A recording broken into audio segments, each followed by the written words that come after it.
Okay. So namaste. Nice to see you all after some of you have joined after quite some time. Dash Naveen was also away, I think, looks like for some time.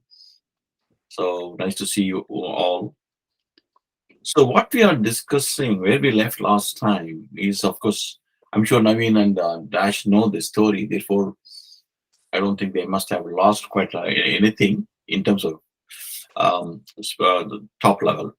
We're talking about Varaha Avatara, right? As to how the the universe was submerged in water and everybody was feeling bad, and therefore Sriman Narayana went took the avatar of wild boar, jumped into the water, fought with the demon and destroyed the demon and lifted up the water. That is the story all of you know. But we did an analysis as to how is it that a sea, is part of the earth. How can earth get submerged in the sea, which is just part of the earth? That doesn't sound logical. Is what anybody would definitely ask, and it's a very valid question. And we looked at it two different ways. One of the primary ways we looked at was cosmologically, how did this whole planetary system come into being after the Big Bang? Initially you only had the deuterium, nitrogen, hydrogen kind of molecules. Electrons were combined from these things, and they are further combined. And as the gases collected together, that obviously the deep space, the temperature is so low, they start coalescing. And when these things coalesce, it picks up what you call mass. Mass means gravity, and they pull each other together, and so on and so forth. And slowly everything came out, is how the cosmology explains it. In that chain, surprisingly, it tells, the modern science tells that before the sun was formed, everything was a very condensed sheet of heavy water, deuterium based water. And as the mass became higher, etc., it collapsed, and then out of it spun out the sun, and from it, every other things came out, is how it is explaining. And this is how what Rigveda statement also says, that how the sun comes out of water is how the Rigveda talks about. We talked about it and said the statement made in Bhagavata is that um, the sun which was hidden in water was rescued. The Rigveda statement is like that. And when you look at the Bhagavata story, it is our understanding, because that's what we are used to when we say that, when we say earth and when we say sea, we connect them together as a Pacific Ocean, Atlantic Ocean, Indian Ocean, and then ask the question, how can earth submerge in itself in a sea which is part of the earth itself? That's not how the statement goes in Bhagavad. It only says the earth which was submerged in water is what the term used, because it emerged out of sun, which came out of water. In other words, the allegorical story is all about a high kick of gravity, some kind of a very strong gravitational force, which separated a lot of visible planets or stars today, like Sun, Earth, etc., which are part of this conglomerate of huge sheet of water. And that is the story which they're talking about. And the choice of wild boar as an avatar, Varaha avatar, is also very telling, because among the various animals on the planet, the wild boar has one of the highest impact strength, because of its mass concentrated in a shorter space shape and a very higher velocity with which it can run. The wild boar can very easily attack and overpower a pack of bulls, tigers. In Africa, there are stories about how they even attack large elephants, and the elephants run away. So that is the impact force of the wild boar. As a modern parallel example, I think I mentioned a couple of times in two different sessions how the bird head can completely collapse jumbo 747 in jumbo jet. And if a bird it happens in the sky, the mighty 747 has no choice but to land at the nearest place. There have been several instances of even engines collapsing, catching fire, etc., because a tiny little bird um, came and hit the flying aircraft. There again is the question of impact force. I think it's called FDT, integral of FDT or something, if I remember the equation. So this is what is represented as the Varaha Avatara story. That's one of the ways we tried to look at the story last time. Theologically, you can always get great benefit, great joy. But whenever world is in universe is in distress some way or other, the God you believe in personally takes an avatar, takes it takes his responsibility to come down some way or other, assume some shape or other, and save you from deep distress is a very comforting factor theologically as well. But um, the, as a person who spent quite a bit of my life in studying science, going up to quantum theory, relativity theory, etc., it's always fascinating for me to draw parallel. This is may not be really required in terms of um, as a theological exercise, but the fact remains there are very strong parallels run between several different concepts in cosmology, particularly the general theory of relativity, etc., where you can draw parallels from the statements made in Rig Veda as well as Bhagavatam, other Puranas. This also we discussed last time as a and as a another way of looking at the same story. Because if you recall, Bhagavata is fascinating. I've been saying multiple times, not because it tells the story of Krishna. If you really look back, we have not even touched, not even mentioned the name of Krishna so far. In the last so many weeks, we have been talking about it, Bhagavata, and we have not even mentioned Krishna is not even born yet in the story. The Bhagavata is fantastic because it explains the universe in multiple different dimensions, right? From the bare physical dimensions, it talks about how the whole universe came into existence from non-existence and on what stages it happened and how the physical universe was created, right? It explains that in very great detail. In another direction, it also explains in detail the origin of species and the evolution of species, from the simplest microbes to twin-footed but slow-moving, twin-footed with high speed, four-footed, flying, like all kind of categories we have gone through in the last few sessions, which also means that Bhagavata explains the evolution of species as well from the third dimension as well. And we also seen that there's yet another dimension, and that is what exactly is the structure of psyche of these species, particularly human beings. Because we are not just physical body and matter, we have non-physical capabilities like mind, which keeps thinking, intellect, which helps discerning, and more importantly, consciousness, which recognizes and interpret all, understands all these things. So one has to explain where did these things come into being, what are they, etc. So this also it takes upon and it gives in great detail how did these things come into being and how they are evolved species to species. And also it asks a pertinent question as to why this complex creation of the universe and species, including human. Why? What is the purpose? The only purpose it talks about is that, strange, it's a kind of paradox. The only purpose is to provide an opportunity for highly evolved species like human beings to recognize deeply participating in the universe, in the life, in ups and downs, is a wrong way of using the opportunity.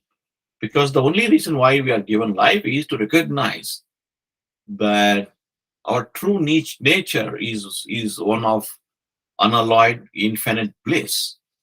And therefore, everything else we try to derive from material stuff, from friends and relatives, on strangers, is very temporary, and we should not be letting them drive our life.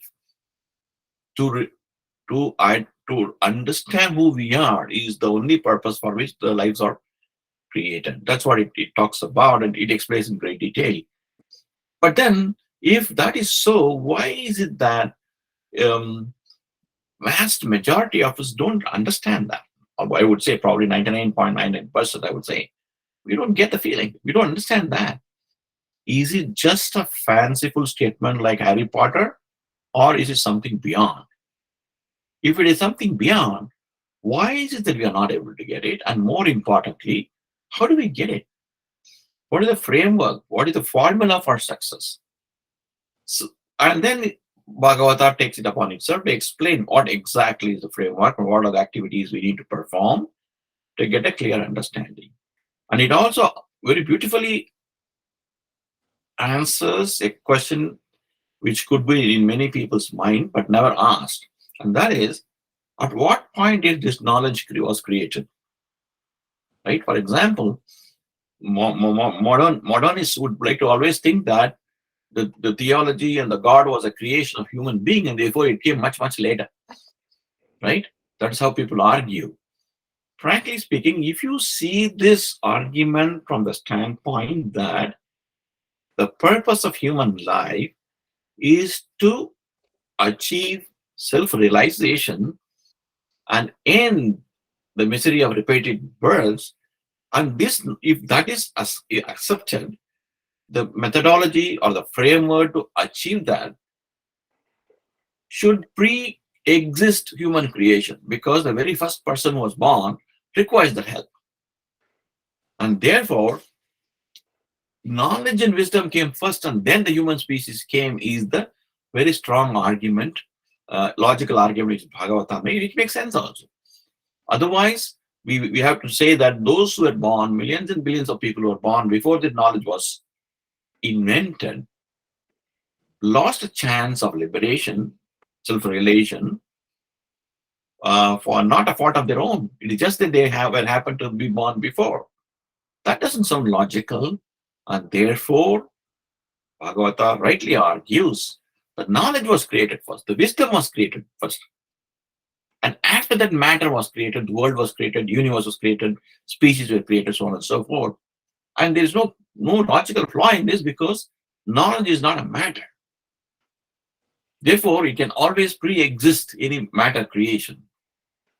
Right? You can say the human species must have come much, much later than, let us say, an insect species, because it's far more evolved. But a non-matter thing like intelligence and knowledge and wisdom has nothing to do with any of this sequencing. And therefore, it proposes very strongly that it tells the story. That's how it tells the story. That is the beauty of Bhagavatam. It is not just theological book. It is truly a comprehensive story of comprehensive creation, a multidimensional creation in the right sequence. See, that is the beauty of this book. If you say an objective of the book is something, whatever you say in the book, in every page, every paragraph, whatever you say must logically fit into this premise. Otherwise, the whole book goes out of control. You lose track, actually speaking. That's what happened to many of the theological books in many other religions. When you see, that's where you get lost. Individually, some of the statements are fantastic. There are good values in every religion. They talk fantastic things. But then put together, it doesn't make any sense. What are they trying to say?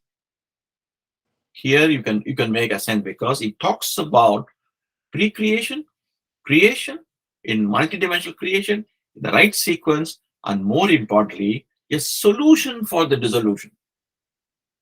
It is not like thunderbolt striking and the whole universe going into ashes. It doesn't argue like that. It makes the whole thing responsibility of the individual to keep to try to take the benefit of the opportunity, and recognizing that 99.99% of people do not achieve this, in their lifetime, recognizing that it logically also provides infinite number of choices.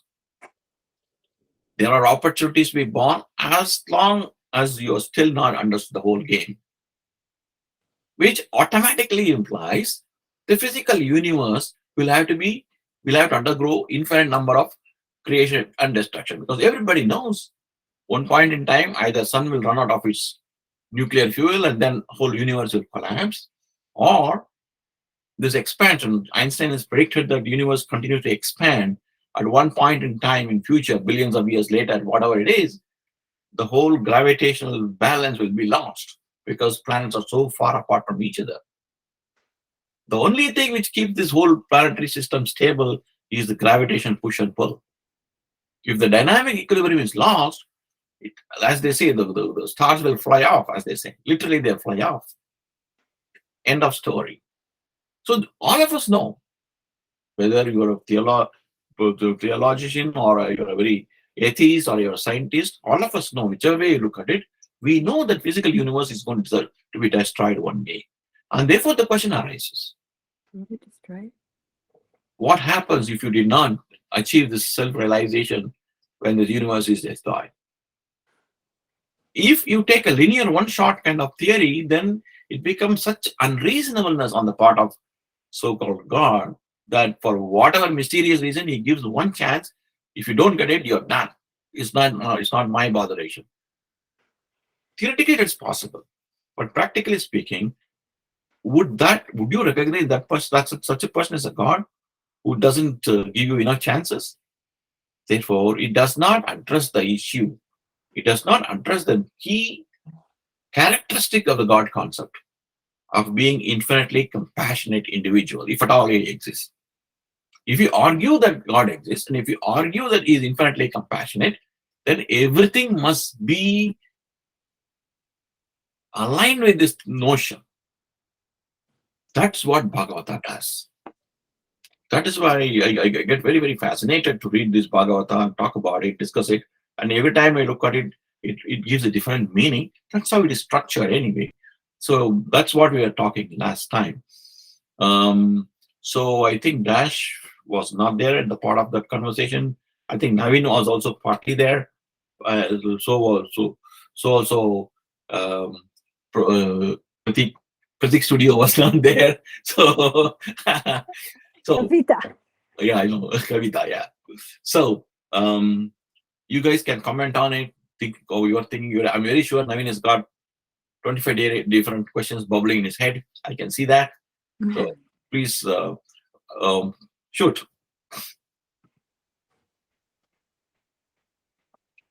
Oh, I'll ask the first question. Oh, sure. So it's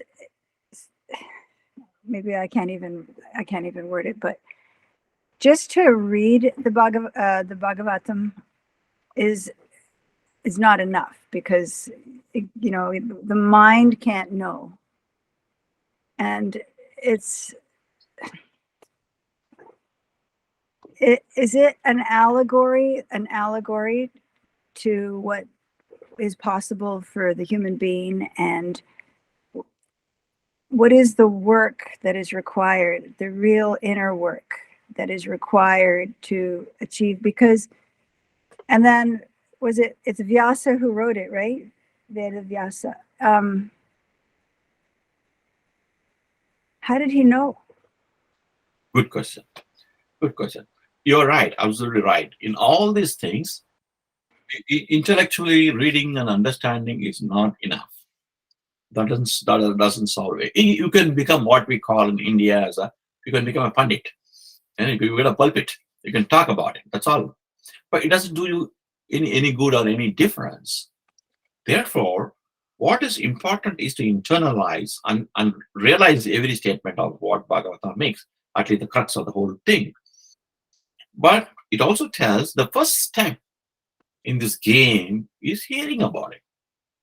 Unless you hear about it, right? You don't even try to do anything. No? Until when we were all kids, we never knew something called America even existed.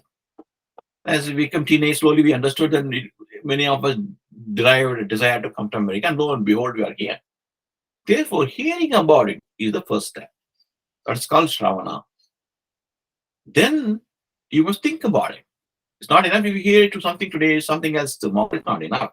Therefore, you think about it. Oh my God, what is the place? Maybe it's a better place. Is it really a better place? Do you think I can go? How will I go?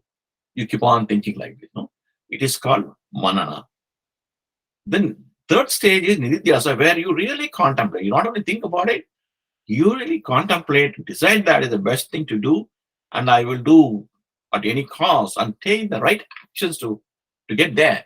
So all three is necessary. Only then you will get there. So what we are doing today, in case you have not heard about Bhagavata before our conversation started, you are in the first stage of Shravana. And obviously, along with this conversation, you're always thinking, Manana is going on. That's why you ask this question. So definitely. Then the next question is, how did Vyasa himself got this knowledge? Because that is why they say the belief is everybody asks the same question. How can he alone can get this knowledge? How can he born with that? Looking at the complexity of the whole books he has written and what is taught, and more importantly, the essence of what he has taught or said in these books have been around for thousands of years, shall we say, practiced by thousands of people in different parts of the world, and then everybody has consistently found the benefit, similar if not the same benefit. It is logically believed, propositioned, that Vedavyasa must have been an avatara of Narayana himself. Otherwise, it's impossible for him to say such a thing. That is how it is proposed. That is why we believe he got the knowledge.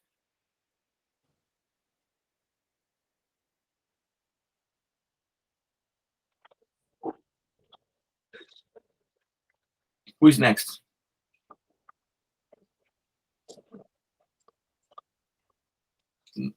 I can ask one question, just Yes, one question. yes, please. So you in the previous conversation you said like 99.9% can be successful, only 0.01 or so. What is the reason for the 99.9% can be successful? Oh, very good question. Very good question. The theoretical answer is obviously we don't know really, but what we can guess is looking around whatever is happening around us. Vast majority of people don't even believe in this because for them,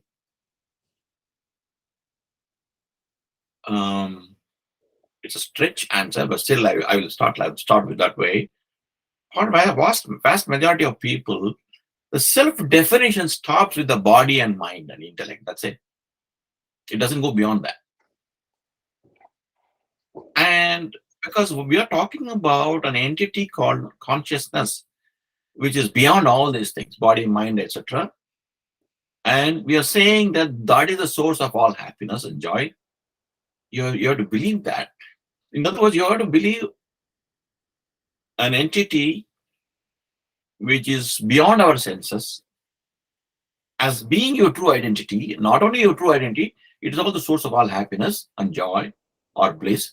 That's very difficult to grasp these notions. That is another reason. And many people, vast majority of people, believe that you get one shot and that's it. Only one life you got. You don't get multiple lives. If you don't get multiple lives, why do you bother about anything else? So, in other words, several different belief systems condition people in not looking at this very seriously. That is one reason. Even for those who believe in these things, quite a few people follow that, right? They do puja, they do Krishna, celebrate Krishna's life and everything, etc. But the point is, what happens is, for vast majority of the people, why, like Mary rightly pointed out, while intellectually they understand this, their minds and senses are very tightly coupled with external stuff. Having nice life, enjoying fun, meeting friends, having a drink, playing, watching movie. All these things seem to be number one priority than trying to figure this out. And therefore, there is an intellectual understanding. Whenever they sit in front of somebody who talks about it, or when a TV program talks about it, they say, oh, wonderful, oh, we know all these things, etc. The moment the TV program, that half an hour program episode is over, Next thing you do is go out with friends, etc. And you don't ask this question. If it is indeed true that none of the things, external things, can give us a lasting, um, what do you call, lasting bliss. Happiness. I'm sorry. Happiness. Yeah, I'm talking bliss, happiness. None of them can give, and therefore, that you must get that realization. Unless you get there, you won't try for this, because that desperate feeling that why am I still stuck with in my attachment to friends, relatives, material prosperity, having the best car, latest iPhone model. Why am I still going after this? Today I want to stop. I don't want new iPhone. Enough. I don't want a better car. Enough. I don't want a bigger house. Enough. Nothing. I want to spend time to figure it out. That desperateness, feeling has to come. That is very, very hard. Very, very hard. And the point is, again, Mary's question is very appropriate.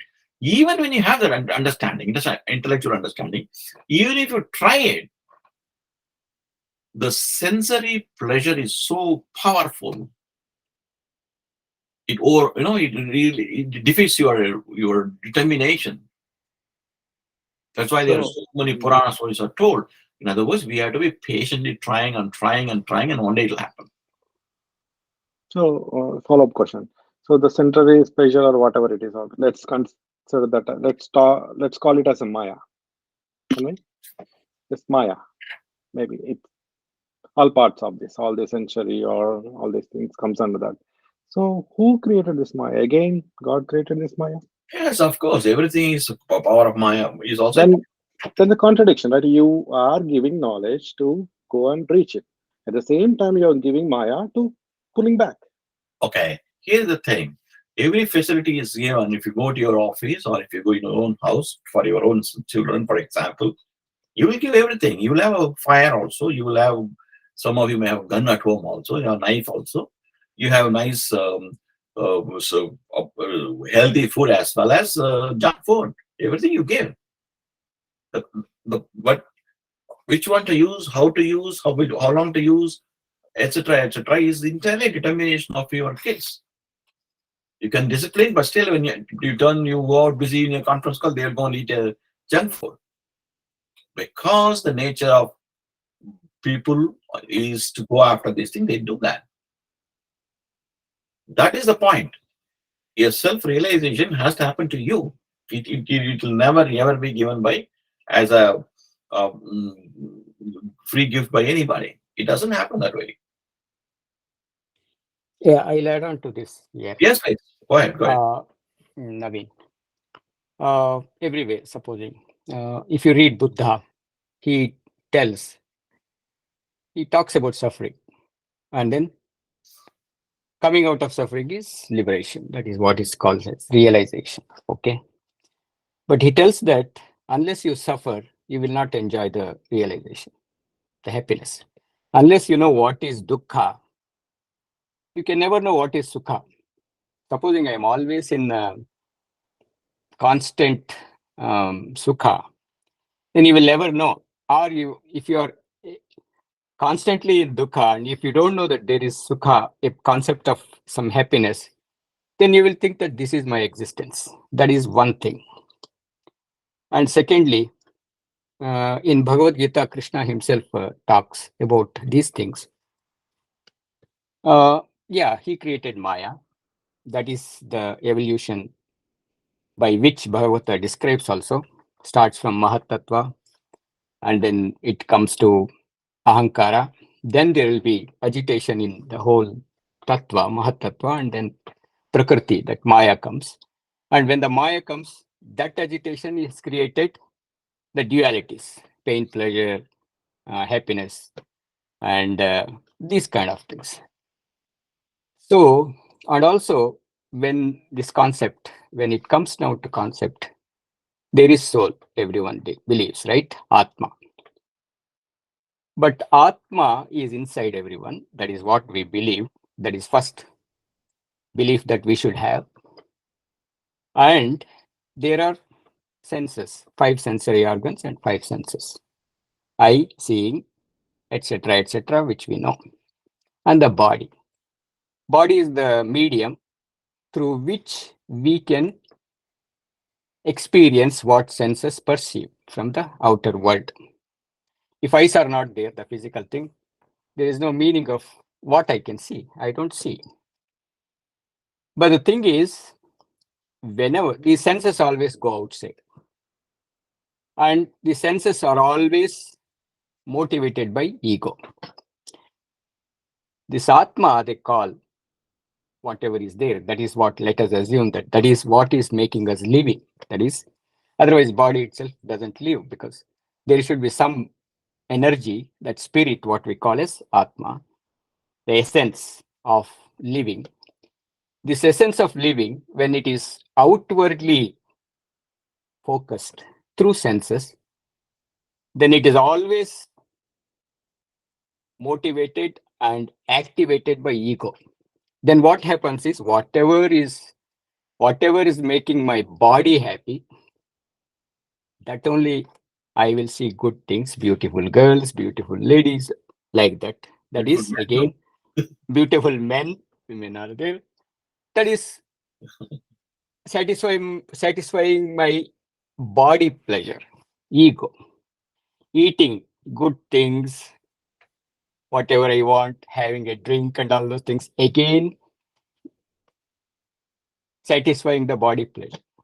So as long as it is there, then it will be only focused there. When we look inside, when we start contemplating, when we are looking what is actually the internal thing, when we understand that the happiness is not outside, because however much you enjoy these things, seeing, whatever it is, eating, you see that it is not giving you pleasure. It only increasing your craving. That is where the person start looking into inside. Then when it starts if your person starts looking inside, then the ego slowly will start becoming the soul. That is intuitiveness, that we call God, or whatever you can call consciousness and all those things. So that is one thing, because he has kept this Maya, body pleasure, and whatever. Can I interrupt for a moment, Dash? Yeah. I mean, you may have to look at this. God created this, God gave this in a different plane. In a sense that Maya, we say, is created by God or a power of God, in the context of saying that everything converges upon His will, number one. But the way, for example, in a detailed way, in a step by step with that has been explaining, when you look at that, it becomes a product of certain preceding activity, the Mahat, right? All one by one, he explained that. Mhm. In other words, this is a creation of not just God per se. Why is that you are affected much less than I am? I am affected more, right? It's not that God gave more Maya to me and less Maya to you. It is not like that, right? In other words, God is only a formula. What is the coefficient of each and every variable is entirely up to us. If, as an independent entity, Naveen has a much lower correlation coefficient for this Maya principle, you are affected much less. When I have higher correlation coefficient, therefore I am affected much more. Therefore, from the God perspective, Maya, no Maya has no difference. Right? We characterize certain overpowering force which compels us to go after things we should not go after. We characterize that as a Maya. That is our terminology. If you assume that you are God, and from your point of view, no, it's just that 10 different things you create. You created a power of wisdom as well, power of getting Maya if there were. That is why, again, if you look at it in Bhagavatam, Purana stories, in any activity, be it churning out the ocean or anything, they always say good also come out, bad also come out. But in reality, from God's point of view, neither good nor bad comes out. Things come out, period. We call it as Maya. It is our characterization.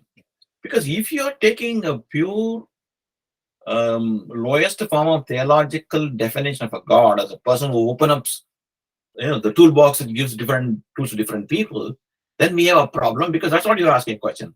Why did he create Maya? What if God did not create Maya at all? Then what happens is, if you continue the thought process, it leads into single shot universe. You get one life. God distributed candies to everybody, and whatever you got, that's it. If you're lucky, you got a good healthy food. If you're not lucky, you got a junk food, and that's over. It lead to that. But whereas in Indian thought process, it cannot be. You cannot propose a highly compassionate God and yet say, whatever I given, that will go to hell. He can't say that. Then he's not compassionate. Therefore, infinite number of chances has to be given. Infinite number of creation has to be given. In which case, the question is asked, what compels some people to be completely born while others are not? Then you say Maya. Then who created Maya? If you do not say God created Maya, then there is somebody who has created Maya. Who is that somebody? And how is it that somebody is more powerful than God? Because God is trying to help you by doing all good stuff, and that guy is creating Maya and binds everybody. That means he's more powerful than God. In which the God is not God, that guy is the God, though a bad God. No, it goes in another direction, right? In fact, there is parallels the Christian theology of Christ and Antichrist. It goes like that. Then the question arises: how can Christ be so more powerful than Christ? Therefore, they said that no, that is not the schema.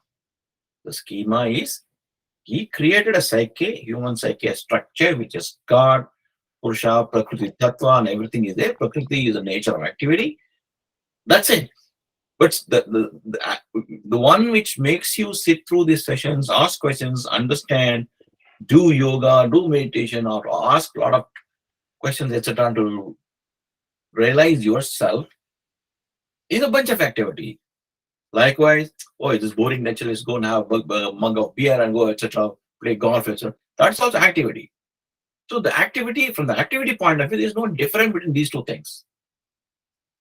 Right? But explain that when there is a choice of spending the time for self-realization, why is it that we end up playing, bar, etc.? They say because of the power of Maya. We explain that way. Yeah. So sorry for the interruption, Dash. Continue. Oh, no. So, yeah, what Paddy explained, Maya only, it is in the gunas, it is rajas, because everyone has to act. The moment we take existence, there is no way without action. We should be acting always. We should be doing something. We means physically, mentally, that is, everyone knows. Even I am sitting quiet, my mind will be thinking something, that is activity. So that activity can lead to anything. I think something like, okay, what is this Paddy's class, some boring thing. Let me go and watch some nice serial. That is also happens, or I can sit down, or I can meditate, or I can read. So these are the things, it is understood, everything. Even Krishna tells that. That is what he explains in Karma Sannyasa Yoga, Karma Yoga and everything. So to come out of that, he gives tools. So let us assume that he only created Maya. That is, Maya is nothing but the activity to do activity, that thing. But he tells that there are two things to come out, whoever is pursuing. That is, first he tells that Shraddhavan Labhate Gnanam. Whoever is dedicated, he gets this knowledge. So dedicated, and one has to, he has given everything. The Maya also is there, that is whatever you want to do. At the same time, this knowledge also is there. Whoever pursues. And everything intuition will be telling what if you want to do this, you can do it. See, if you listen to if we listen to our intuition and if we are doing something, supposing I'm doing evil thing, it always tells, hey, this is not good thing, man. Don't do that. But if we listen, okay. But if I listen, if that is listening to intuition is looking towards my soul, that is Atma. Not doing that, oh man, what is there? I want to do this, that is ego. So Shraddhavan Labhate Gnanam first. Whoever is dedicated, Shraddha, you have to do sadhana. Because unless I study, I cannot get good score in the examinations. There are two choices to me also when I am a student. Supposing I have to take examination, hey, who will study? If I fail, I don't care. Okay, I'll go for a movie. I'll enjoy. I'll go here and there, play with my friends. That is one choice. That is also a Maya. And the other choice is, okay, I have to do well in the examination. I study and do. So there are, for two activities, there are two different type of results. So that is Shraddha and Labhate. Another thing also he tells in the same context, Samshayatma Vinashyati. Don't have doubt. If you want to have this path, see, there is no end in questioning the things. How do you know? There is, even in Bible, what is that? Doubting Thomas comes. Jesus Christ comes after resurrection, and everyone tells that, okay, see, his hands, there are holes. He's still not doubting. He's still doubting that. He wanted to poke his finger into that holes and see whether it is real hole or not. So there is no end for this doubts. Doubts means doubts are okay, but the thing is, it should not be overwhelming. And at some point, we have to have a belief because we have to work towards that. Samshayatma Vinashyati. He tells Arjuna himself, he tells, okay, if you are doubting always, you will be in the doubt only. But somewhere you have to start something. Then, if it doesn't take you to that your path, because without starting something, there is no there is no end, right, for these things. So these are the two things which has to happen at one or the other time. For me, I started meditating, and initially I was thinking that it is I'll see God and all those things. Now, more and more when I am doing, I am only realizing that it is only that it is for controlling my mind and being mindful and to be calm myself in any situation. But I don't know. I don't know what is seeing God and all those things may happen also. But something we start, we will be going towards something, and then we have to decide whether it is the path is okay or not. That is what I myself feel and believe. Yeah, you get a sense, Naveen. Yeah. But feel free. I mean, one pointer, one rider to what Dash is. Don't stop. Ask questions. Yeah, You yeah. Sorry. I am telling my opinion only. You can always bombard yeah. Feel free the because questions with with that your questions. stage, the stage with Dash talks about when all questions will disappear. It'll happen one day. You don't have to stop. See, the point is this: it has to be an involuntary activity. The questions have to stop one day by themselves. You should not draw a line and say, tomorrow onwards I will not ask questions. Then you're not growing. Keep on asking. Some answers are satisfactory, some answers are not satisfactory. But when you yourself come to some level of conviction, the question will stop automatically. Again, in this game, it works both ways. Dash is also right in saying that, well, these are all means of gaining control of the senses, etc. Therefore, God forms appearing not. I don't know and I don't care. It may happen. That is also true. On the other hand, God forms appearing is also true. It's not untrue. It happened. Like I think I've told you multiple times in the sessions, all God forms which you like will come. It will. That's the nature of the whole process of meditation. All right. Yes, yes, Miriam. Isn't the process of meditation to let go? And I listen to these things and I have a very great respect. But in the other hand, I find this sometimes overly complicated. I don't think that those saints and those very special human beings, we look at them as an example and we want to follow them. I don't think that they had such a complicated mind. And I think if the mind is, we can, like a person can explain and talk about things from billions and trillions of different kind of point of view, and it still not leads to meditation. I think a person just have to should sit down. I like to make Maya my friend. Why not? Why do I hate Maya so much? What's wrong with Maya? Nothing. What's wrong with being a woman or being a man or anything? Like we have to accept anything. It's part of us.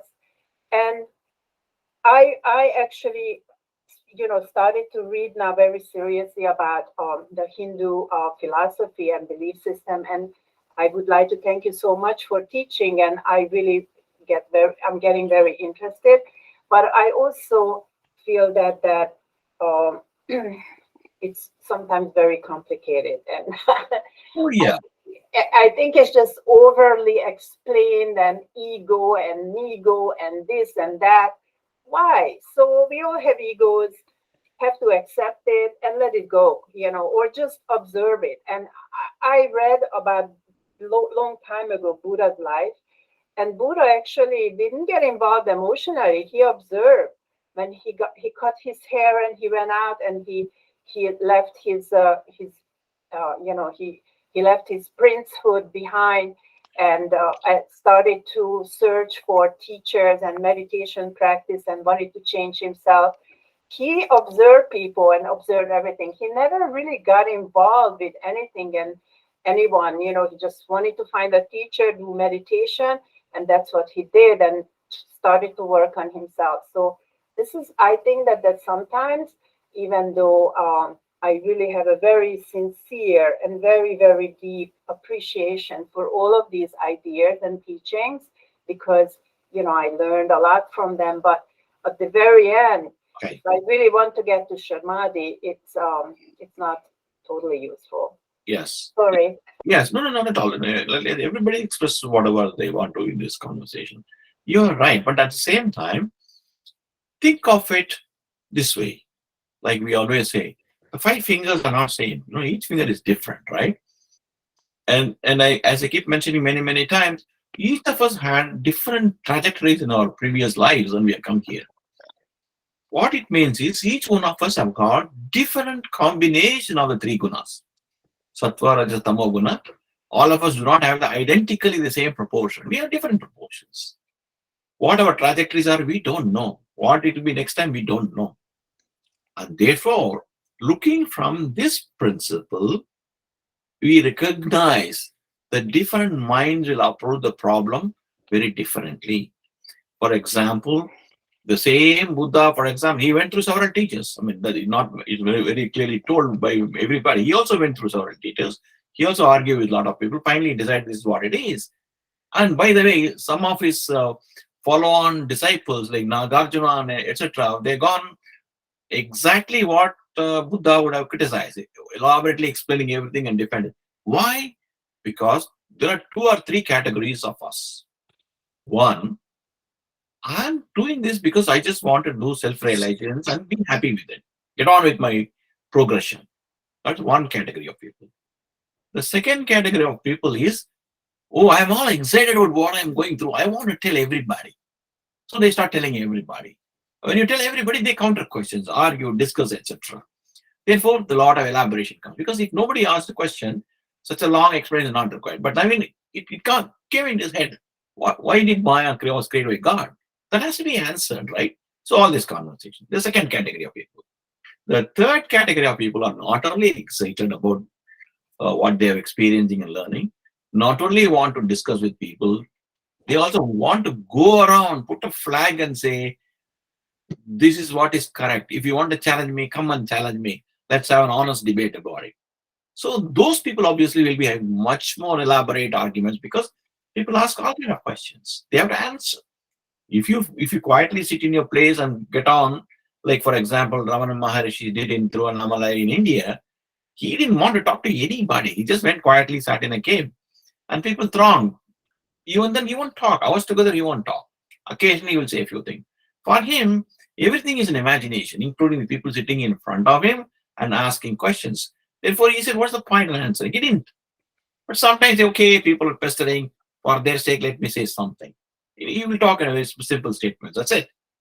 Whereas there are people like Shankara who went all over India, walking and asking anybody, and everybody who was willing to debate. He was willing to debate.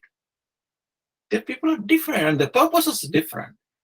God has created different purpose for different sets of people. That's why this is all required. Therefore, my opinion is that yes, you will get there. That's why in India there is a God. For everything they put God in India. Any concept you develop, they put a form. There is a God called Dakshinamurti. Which means the meaning of the statement, like in Native Americans, the names are all based on the activity. That means the guy who looks southward, that's the meaning of the name. What was he doing looking southward? They tell a story. Everybody was arguing like this. Is it that God exists? Doesn't exist? One way, multiple lives, this way, that way. All the scholars were arguing, and they couldn't, obviously, nobody agrees with any other person. So they could not come to any agreement. Somebody said, you know what, just outside this village, under this beautiful water tree, there's a guy sitting. He seems to be very happy, peaceful. He seems to be really, really a great guy. Let's go and ask him. So they all went. One by one, everybody proposed their version of the story. This is what I think is true. He kept smiling. He did not say a word to anybody. Even when all the people have finished putting their case in front of him, he did not say a word. He just continued to sit happy under the tree, smiling. Then they understood that you don't get wisdom by merely talking and debating. Whatever you think is right doesn't matter. Try it first of all. Are you saying it because intellectually it is exciting? Or are you telling because you experienced it? That again ties back to Mary's question. So his answer is, if you are going to theorize and argue on the words, you're wasting life. Forget it. Whether your understanding is correct or wrong, perfect, doesn't matter. You think this is what it is, try it first. You experience it, then talk. But the beauty is when you experience it, you will not talk. Unless there are formal stations like, you just won't. There's no need. Because that's why the statement is, Yato vacho nivartante aprapya manasa saha. I'm fond of repeating it. Many sessions you would have heard this. Because this is something, a concept is something which your words cannot explain. So why waste words? But unfortunately, as human beings, there's no other way of telling somebody other than using words. Therefore, as you practice, again, Meryl is one who is very much particular about practicing it. As you practice for a long time, you recognize that whichever way you articulate is not going to really do justice. But then that's the only thing you can do. So you understand what is told from the point of view that the best thing you can do to another person is talk. And after that, you have to, has to chase Maya. It is the root of the Maya. From where, in fact, there are big philosophers have argued about where exactly is the root of Maya and Mithya, etc. We will not go there. But the fact of the matter is, you ask this question, we all have tried to give our respective words, but none of our words matter to you. You got to think about it. Chase that in your mind for next 30, 40 years. You're a young person. 30, 40 years, you keep thinking about what exactly is this Maya thing? Where can I get it? How do I get rid of it? That is called Nididhyasa. Shravana, Manana, Nididhyasa, as I told. You heard about this Maya question? You heard all the answers we are giving? You try to internalize it, cogitate about it, think about it, deliberate about it, come to your own conclusion. and then follow that. That's very important. As another joke, that's what we all scholars do. This Dakshinamurti I talked about, in praise of this Dakshinamurti, yeah, just one pager song was written by Shankara. Just one pager for 5 stanzas. That's all. And my intellectual guru, I told you about Shringeri. They've the Acharya asked me to spend time with a great scholar in Bangalore. He was a PhD in nuclear science. He was a disciple, was a student of and assistant of Sir C.V. Raman, who took the Nobel Prize for physics. It was that kind of scholarship in science as well as in this Shastra Vijnani. I was asked to sit in front of him and learn things from him. And what this person did was, this is hilarious. This is what human beings do. He took this one pager or 2 pages song, which is written by Shankara, about a guy, Dakshinamurti, who would not even open his mouth. He took and wrote a commentary about it, which ran for some 500, 600 pages. That's what scholars do. Yeah. From that point of view, what Miral is saying is very correct.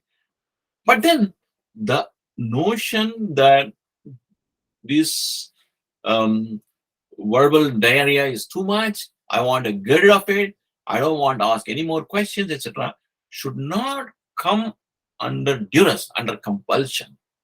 It should come out of your conviction that meaninglessness of these activities, these words. Whatever you see is not correct. Forget about it. I'll seek it. The way to seek it is shut down. Sannikarsha is the word used. The way your senses grab and embrace all kind of things around you. Move away from that. Move away from the body experience. Move away from the mind experience. Move away from the intellect experience. Go beyond intellect. Then is there something beyond intellect? That realization, that experience will come when you shut down your thoughts through meditation. The thoughts are the ones which create so many kind of quills to cover the real identity of yourself.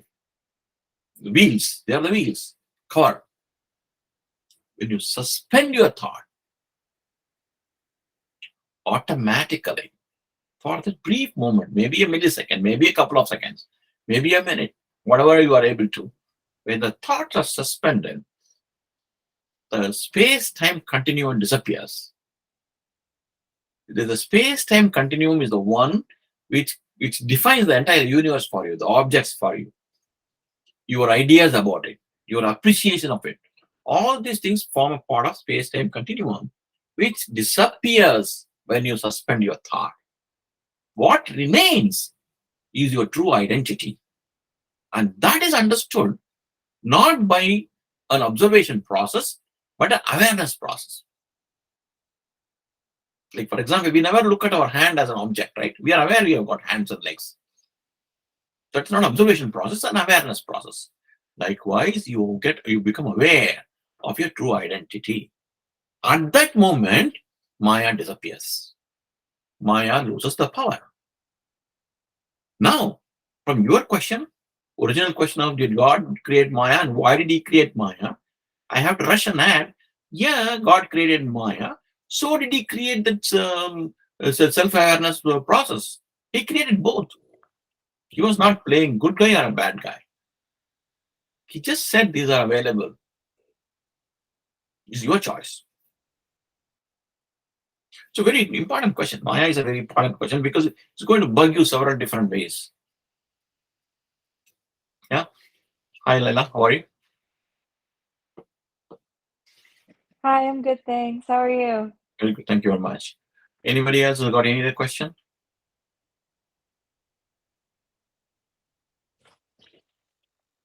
Yeah, regarding Maya, 1 minute I'll take. 1 minute? Or, yeah, Mary. Mary. So, regarding Maya, we have, I always, when I read, there are two names by which we call God. in Sanatana Dharma, that is Indian spirituality. One is Chidananda, that is his Chit, that is Chitta is the combination of mind, intellect, feelings, and emotions. This forms Chitta. We all live in Chitta. We don't live in body. Our Loka, universe is Chitta. He is Chidananda. He is always happy. That is one concept. The second concept is God has created everything. He is in everything. He is everything, but he is not attached to anything. So throughout the Indian spiritual texts will tell that if you want to be blissful, you should leave the attachment. That is, you should be detached. So that is what I feel nowadays by reading. God is giving whatever concept God we have. God is giving us the clue how to be happy. That is, when you are in everything, you should be detached.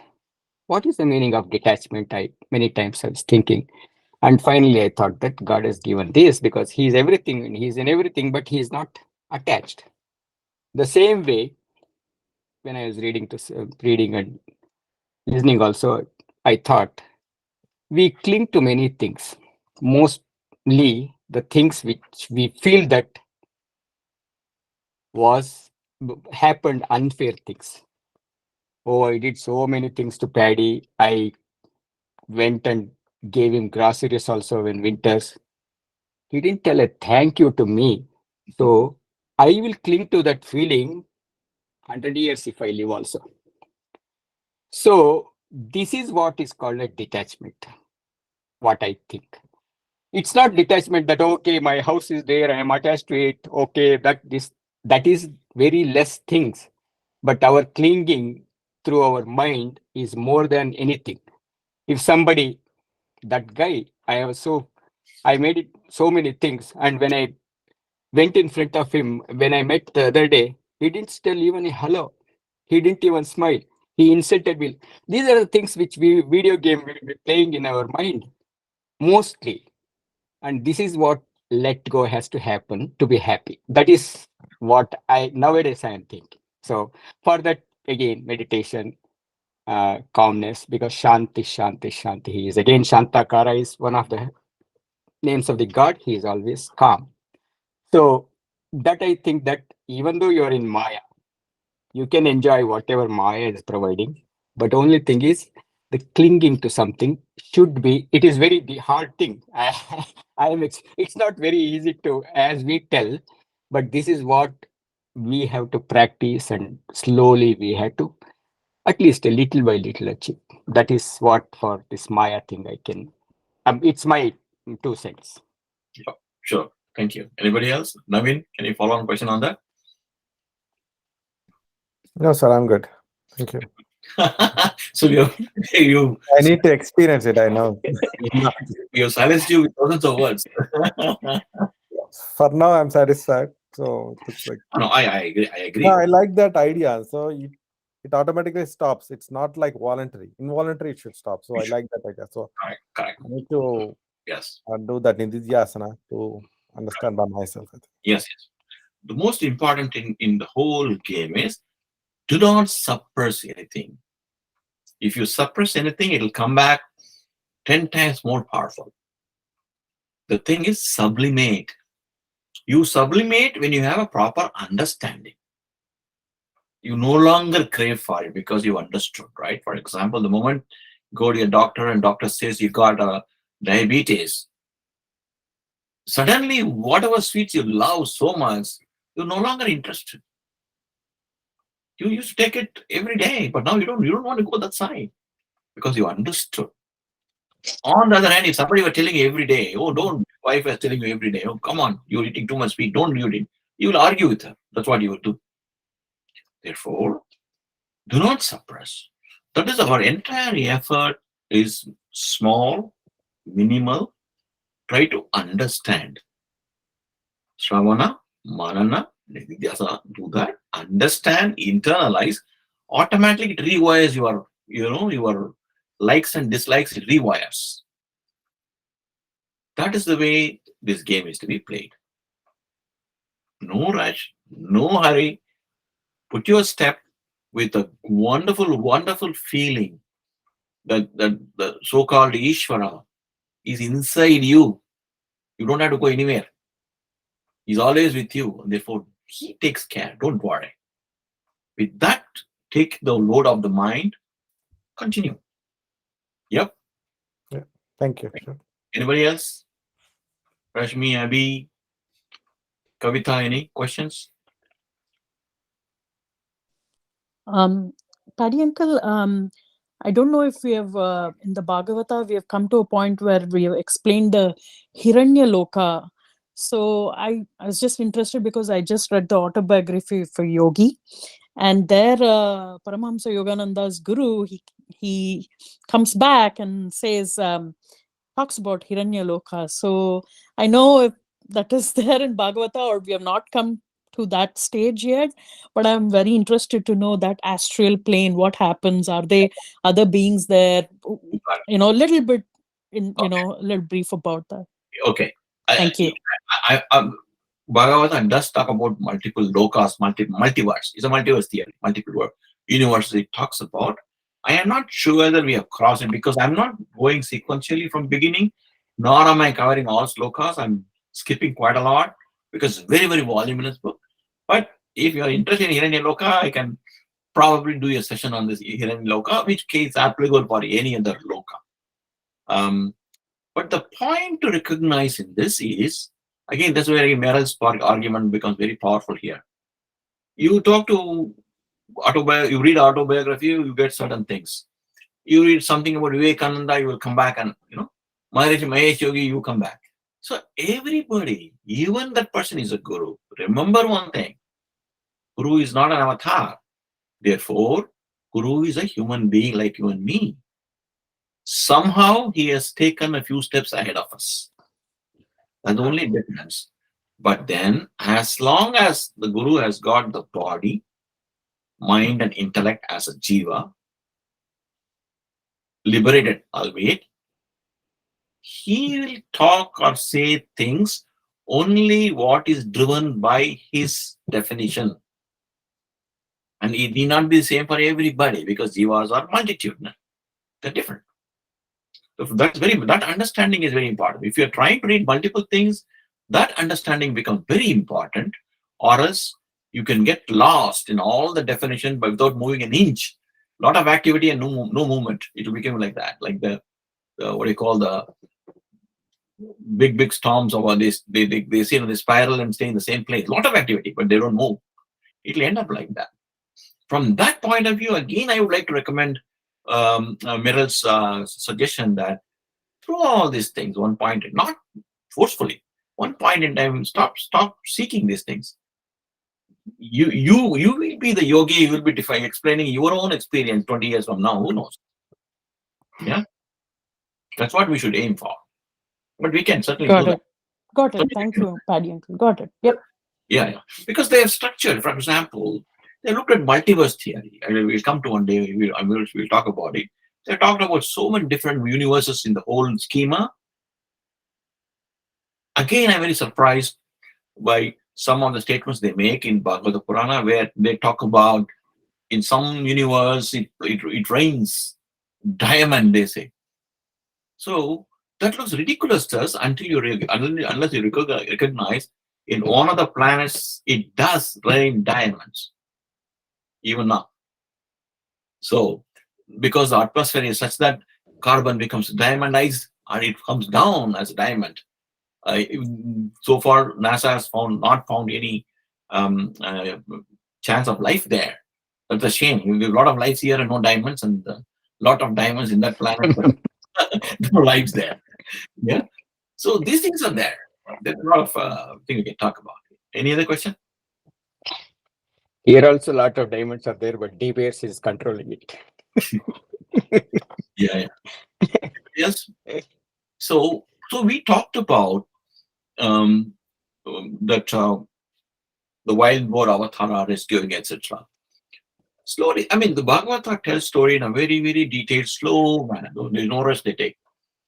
Well, after that is done, when the story is told, as if you again recall, Bhagavata is a bunch of complicated story within a story kind of a thing, which is told in a forest called Naimisharanya, where sages all sit together and ask that one of the greatest sages, Sutta Muni, and ask him, please tell us. And he keeps on telling several stories. Keep that in mind always. So one of the questions put to him is, there's a rishi called Saunaka asked the Sutta Goswami, Mahim Pradishta Madhyasya Saute Swaya Bhuvo Manuhu Kanyan Patishta Dhruvarani Margyaya Varajanmanam. What happened after Vishnu as a wild boar rescued that earth from the water and put it in an orbit in the space? What happened after that? What are the things which occurred which eventually, right, led to the knowledge and wisdom being given to humankind? Think of this carefully. If you remember, I told you in the beginning of today's conversation, Bhagavata talks about the right sequencing. Knowledge and wisdom was ready when people came alive, and therefore it was really given. That's what it talks about, right? Margaya Varajanmanam. How did this marga, the direction, how was this given? When was this given? Then the Sutta, the great Rishi says, okay, hear me out. I will tell you what happened. And then he tells another story, about another conversation where, right,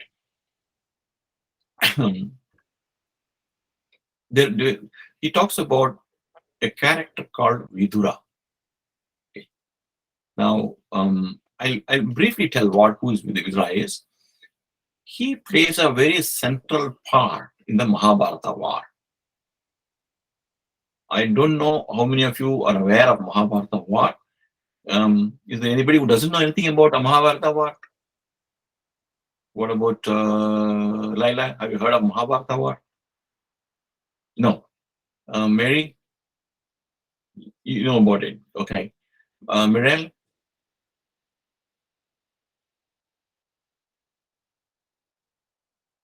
Have you heard of Mahabharata war? Oh, we can't see you, therefore you have to answer. Yes. Okay. All right then. I'm assuming that Rashmi knows Mahabharata war. Abhi knows the Mahabharata war. Naveen? Yes. And Kavita? Yes. Okay. We will talk a little bit about Mahabharata another day because it's getting a little late for you. 7 o'clock, I think Mirel has got a class starting. It's a very important turning point in the Indian history. Okay. We will talk about it another day. A little bit I will talk about it. One of the leading lights of Mahabharata war is a character called Vidura.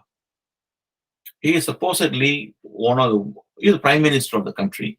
His elder brother stepbrother is the king, emperor of the place. And he gives right advice. Right? He doesn't say nice things just because his stepbrother is the king emperor, or he's the king emperor, that's his nephews are all dear to him. He doesn't go by that. Whatever he thinks right, he tells. He's that kind of a very just person. That Vidura is brought in this story, and then he starts asking another rishi, right? Vidura uvacha prajapati patihi srishtva praja sarge prajapatin kimara bhatame brahman prabhuhya vyakta margavit. He asked the same questions, similar questions, like what Naveen was asking. Okay, Vishnu has rescued the earth from deep waters and he has put it in the right orbit in the universe. right? How did the human life come into being after that? And what purpose was the human being created? And what was the instruction, right, given to him by Prajapati, that is the firstborn? What was the instruction he gave? Because everybody has to learn from the firstborn. What was the instruction given? And he also asked very similar questions. Because when we talk about the way the human beings evolved, it is not in the body form alone, but it forms in terms of attitudes, behaviors, so on and so forth. That is where the detailed step by step what Dash gave in terms of how from Prakriti, how the Mahat was created and how evolved, rather structured, I would say, component, and how what a chitta is, right? It is not just mind or thoughts alone. It's mind, thoughts, intellect, which discriminates, as well as the gunas, which drive the whole tendency, likes, dislike, picking, aversion, etc. That cogitation, that conglomerate of entities is called the chitta. How it got evolved, and how other senses, what are their roles? It's all put together is the human evolution. That's what Vidra is asking. And some of us who do the Patanjali Yoga Sutra on alternate Sundays would recall this is what yoga Patanjali also talks about in the very second verse, etc. Yogascha chitta vritti nirodha. That's what it talks about, right? That is the chitta. That is why a human psyche gets structured. And that evolution is what Vidura is asking about. How did this happen? Why did this happen? Right? Then he was asking another Rishi, because this is a story within a story, right? He was asking another Rishi called Maitreya. Maitreya says, Rajaha Pradhan Mahatastve Trilingo Devacho Vidat Jataha Sasarga Bhutari Piyadadani Panchashaha, as impelled by the destiny. Destiny means trajectory of all the previous actions put together. A false ego of three kinds gets evolved from Mahat, in which the Rajas, the hyperactive tendency, dominates. And from this egoistic identity, once this Mahat becomes dominant with the hyperactive Rajo tendencies, automatically the ego becomes stronger and stronger. Your self-identification becomes very stronger. Not only a self-identification in a relational level, but more importantly, me, mine, better, these kind of judgmental viewpoints emerge from this ego, evolved in different Panchashaha, 5 into sets of 5. If you recall, particularly those who attend the other session, know that we talk about Karmendriya, Jnanendriya, then we have got all 5, we keep on adding, right? That is how Bhagavata explains how a human psyche is structured. They're called Sankhya Tattvas, number of elements, as it is literally meaning. That is how the evolution talks about.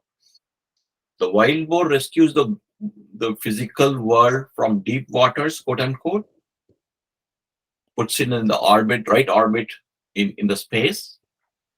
Species are created. The human species evolve, not just in body, but in terms of psyche structure. This is how they evolve. Then the instructions are being given. That is the sequence in which it talks about. I'm very sure Dash, who is joining after quite a break, was not anticipating that I'll be talking about these slokas, but he went on to this definition of all the Prakriti, Purusha, Tattva, Prakriti Tattva, Mahat, Chitta, the way he was explaining. Lo and behold, we are talking about it as a part of answer from Maitreya to Vidra's question. I'm only picking one sloka. There are maybe 10 slokas before and after, which I'm not, because it becomes elaborate, too elaborate. The idea the plan is to give you a sense of what Bhagavata talks about. Right? I think it's nearing 7. With this, we'll stop. Any questions?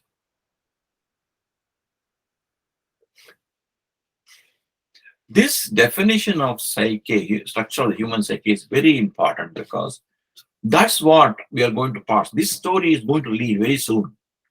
Probably in a couple of sessions from now, it's going to very soon lead into detailed exposition of this. What Vidura is asking is, how did these things evolve?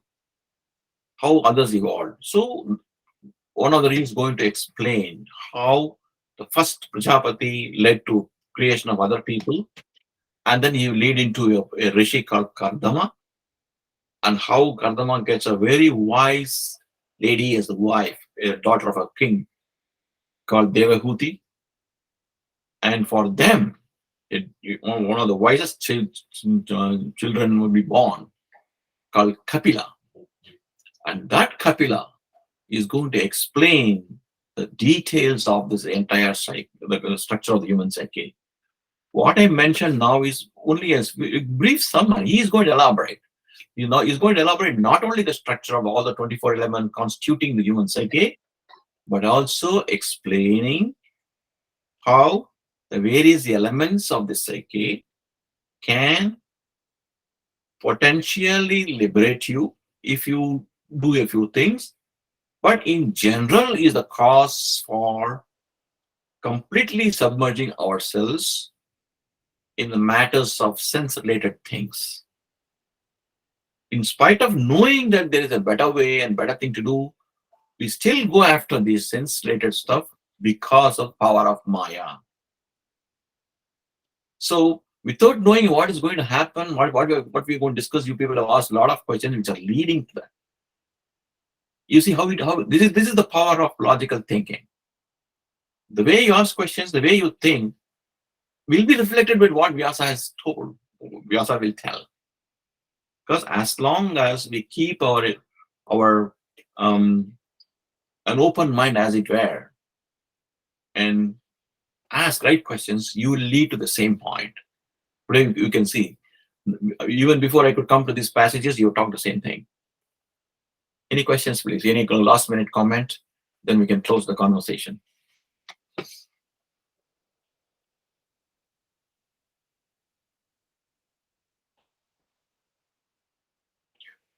No comment?